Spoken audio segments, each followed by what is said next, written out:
If you make music in South Africa and you're not registered with the right collection societies, you're almost certainly leaving money on the table. And in this video, I'm going to break down one of the most important ones, SAMRO, plus how it fits into the bigger royalty picture, so you can make sure you're not missing out on income that's already supposed to be yours. SAMRO stands for the Southern African Music Rights Organization.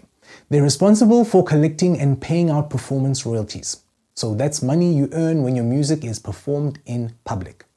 And when I say performed, I don't just mean live on stage. It includes radio play, TV broadcasts, background music in a store, even certain live streams. If your music is being heard publicly, there's a good chance SAMRO is involved. Here's where a lot of musicians get it wrong. They upload their song to Spotify or Apple Music through a distributor like DistroKid or TuneCore, and they think they've ticked every box. But your distributor is not going to collect your SAMRO royalties for you. Those are two separate streams. Streaming platforms pay your distributor for the master rights income. And that's not the same as the composer and publisher royalties that SAMRO will pay you. When you register with SAMRO, you do it as a composer and optionally as a publisher. The composer role covers your share as the writer of the song, and the publisher role covers the publishing share. Another key point is that SAMRO doesn't magically know your song exists. After you've joined, you still need to register each song you write or release. That means submitting the title, the duration, the writer credits, and the percentage splits. If you've collaborated with other artists, those splits need to be agreed and registered upfront to avoid disputes later. Now, SAMRO's distribution works on multiple distributions through the year. They track usage data from broadcasters and venues, and then they match that against your work in their database. If your song was played but you never registered it, you won't get paid for those plays. And even if you register it late, you may miss all the earnings because SAMRO has a cutoff date for backdated claims. That's why I always say, register your works as soon as they're ready. Don't wait for the release date. There's also the membership tiers to be aware of. Everyone starts as a prospective member. If your works earn a certain amount in a 3-year period, which is currently 100 Rand for composers and 1,000 Rand for publishers, you can be upgraded to associate member. From there, if you hit the points threshold based on your royalties and membership duration, you can move to full membership status, which comes with voting rights and other benefits. But you can't move up if you're not active and you're not registering your works. Let's talk briefly about how SAMRO fits into the bigger royalty ecosystem in South Africa. SAMRO handles performance rights for composers and publishers.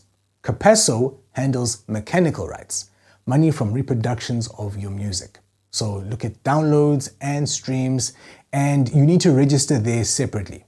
SAMRO, on the other hand, collects needle time royalties for performers and master rights owners when recordings are played in public. And then you've got RISA for sales certifications and other industry matters, as well as ISRC codes. Each one is a separate account, separate registration, and separate income stream. If you're only signed up with one of them, you're not collecting everything that you're owed. From a technical standpoint, here's the flow. Let's say your song is played on national TV, right, on a TV show. The broadcaster pays a license fee to SAMRO. SAMRO logs that play. They match it to the registered work in their database, and that then gets paid out as a performance royalty to the registered composer and publisher accounts. I've had cases where a track of mine was played repeatedly on an international news channel. Without proper registration, that money would have gone completely unclaimed. Instead, because the work was correctly registered with SAMRO, Capasso, and my foreign PRO via various agreements, I got paid in South Africa for usage that happened overseas. And that's the power of doing things in the correct way. Now, registration with SAMRO is straightforward, but there are a few practical tips that make a difference. Firstly, make sure you use your full legal name when signing up. Don't change it at all because that's how they're basically going to track you, right? Second, keep your contact and banking details updated. SAMRO can't pay you if your account is outdated. Third, track your own plays where it's possible. If you know your song aired on a certain radio station or on a certain date, you can follow up with SAMRO or the radio station if you don't have a service like Radio Monitor running for you, right? If this sounds like a lot to take in, I understand. When I started, I had no idea how all these moving parts work together, and it's not a perfect system. And that's why I put together this step-by-step PDF guide that walks you through registering with SAMRO and other key South African collection societies.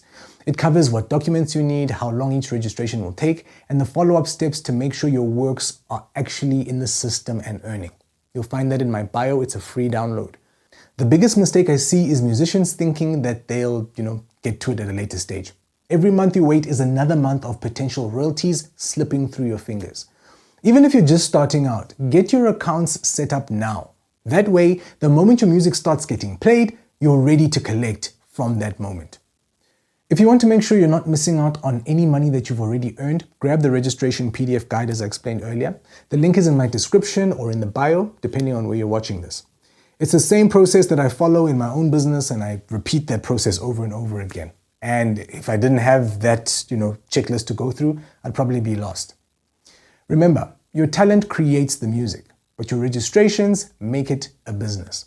So get registered, stay organized, and let your music work for you long after you've finished the creation process. Peace.